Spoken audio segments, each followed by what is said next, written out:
ये वही पुराना बजट है जो पिछले 10 सालों से हम सुनते आ रहे हैं, जहां पर शब्दों के अलावा न गरीब को कुछ मिलता है, न किसान को कुछ मिलता है, न मध्यम वर्ग को कुछ मिलता है। बार बार सिर्फ किसानों और मध्यम वर्ग सिर्फ शब्दों के लिए ही टैक्स में बार बार रिस्ट्रक्चरिंग पहले भी हुआ, लेकिन मध्यम वर्ग को कोई राहत नहीं मिली। जीएसटी जिस प्रकार से जीएसटी, कभी इस पे जीएसटी, कभी उस पे जीएसटी। मुझे ये समझ नहीं आ रहा कि ये भारत सरकार का बजट है कि बिहार सरकार का बजट है।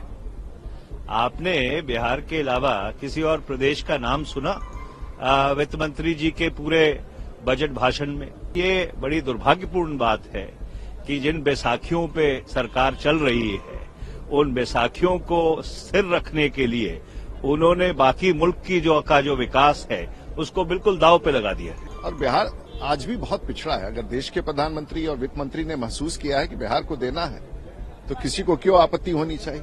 और यह बजट गरीब कल्याण का है, गरीबी मिटाने का है, किसान कल्याण का है, मध्यम वर्ग को मदद पहुंचाने वाला है और स्वास्थ्य के क्षेत्र में, शिक्षा के क्षेत्र में भी बहुत सारी योजनाओं की मंजूरी दी गई है। यह बजट रोजगार के अवसर देने वाला बजट है और इस बजट में माननीय प्रधानमंत्री जी के 2047 के विकसित भारत का जो संकल्प है उसको पूरा करने वाला यह बजट है। जहां तक बजट पे आए, ये वही पुराना बजट है जो पिछले 10 सालों से हम सुनते आ रहे हैं, जहां पर शब्दों के अलावा न गरीब को कुछ मिलता है, न किसान को कुछ मिलता है, न मध्यम वर्ग को कुछ मिलता है। विभिन्न टैक्स के जो प्रपोजल्स आते हैं, नतीजे आते हैं, वो सिर्फ बड़े बड़े कंपनियों के मालिकों को फायदा दिलाता है और आज भी यही है। बार बार सिर्फ किसानों और मध्यम वर्ग सिर्फ शब्दों के लिए ही टैक्स में बार बार रिस्ट्रक्चरिंग पहले भी हुआ, लेकिन मध्यम वर्ग को कोई राहत नहीं मिली। जीएसटी जिस प्रकार से जीएसटी, कभी इस पे जीएसटी, कभी उस पे जीएसटी। तो आज भी मुझे लगता है कि पिछले 10 सालों में जितने भी बजट है, सबसे कमजोर बजट इस साल का बजट रहा है। एकदम नॉन इवेंट है। This budget is a non event. Sir, लेकिन 12 लाख तक जो छूट दी है कमाई, इसको बड़ी राहत देखिए, कोई इसमें कोई साफ उन्होंने कोई डिटेल्स नहीं दिए हैं। सारे उन्होंने कहा बाद में विवरण है। सरकार का ये एक पुराना खेल है कि वो दिखाते एक है और जब आप बारीकी में जाते हैं तो देखते हैं कि इसमें कोई फायदा नहीं हुआ है। तो ये एक वही परंपरा है, एक ढोंग है, एक जुमला है। जब आप बारीकी में जाएंगे, जो हमारी प्रेस कॉन्फ्रेंस आज शाम को 5 बजे होगी, उसमें सारा कुछ स्पष्ट हो जाएगा। मुझे ये समझ नहीं आ रहा कि ये भारत सरकार का बजट है कि बिहार सरकार का बजट है। आपने बिहार के अलावा किसी और प्रदेश का नाम सुना वित्त मंत्री जी के पूरे बजट भाषण में? तो जब आप देश के बजट की बात करते हैं तो सारे देश के लिए उसमें कुछ न कुछ होना चाहिए। और ये बड़ी दुर्भाग्यपूर्ण बात है कि जिन बैसाखियों पे सरकार चल रही है, उन बैसाखियों को स्थिर रखने के लिए उन्होंने बाकी मुल्क की जो विकास है उसको बिल्कुल दांव पे लगा दिया है। मिडिल क्लास को लेकर क्या कहेंगे सर? जो well, the tax proposals will have to be studied carefully. Right? The finance minister has made certain assertions.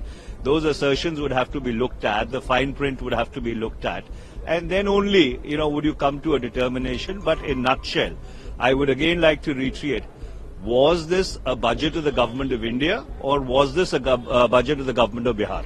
14 crore की आबादी है और हमारे पास एक अच्छी सरकार है वहां, और बिहार आज भी बहुत पिछड़ा है। अगर देश के प्रधानमंत्री और वित्त मंत्री ने महसूस किया है कि बिहार को देना है, तो किसी को क्यों आपत्ति होनी चाहिए?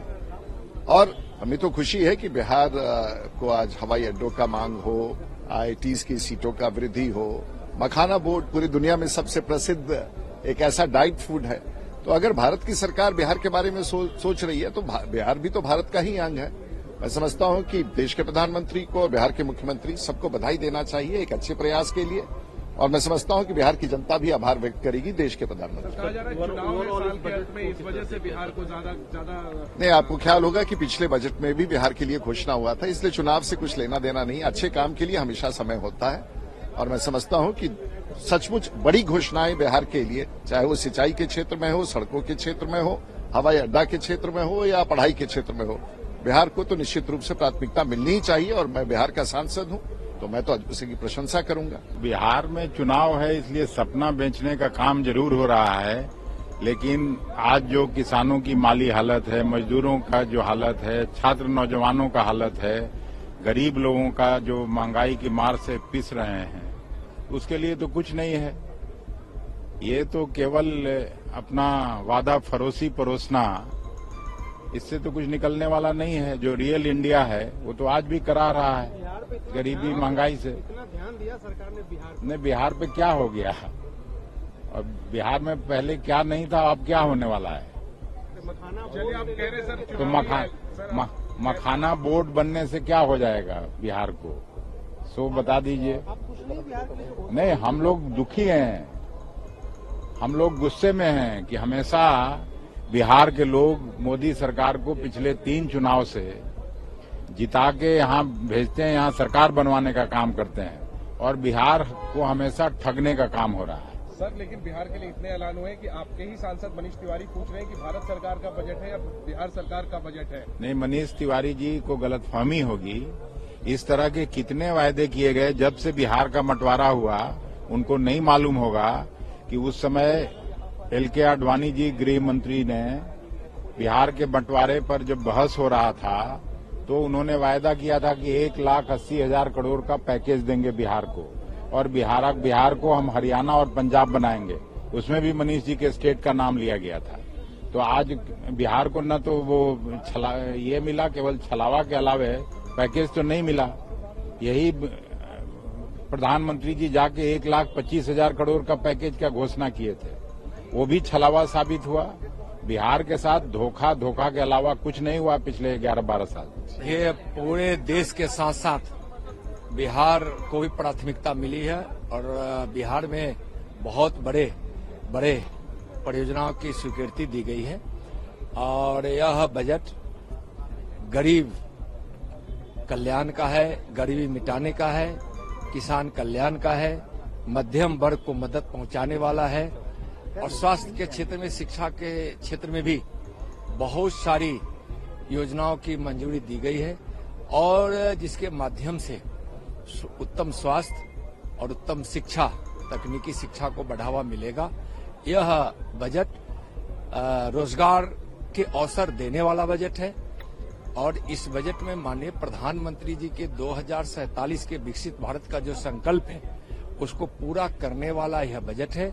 और बिहार में विशेषकर जो मखाना बोर्ड स्थापना की स्वीकृति हुई है, वहां जो कोसी के क्षेत्र हैं और कोसी के क्षेत्र के लिए जो परियोजनाओं की स्वीकृति मिली है, इससे बाढ़ के विभीषिका में भी कमी होगी, सिंचाई भी इससे उपलब्ध होंगे, और कोसी के क्षेत्रों को, खासकर किसानों को काफी मदद मिलेगा।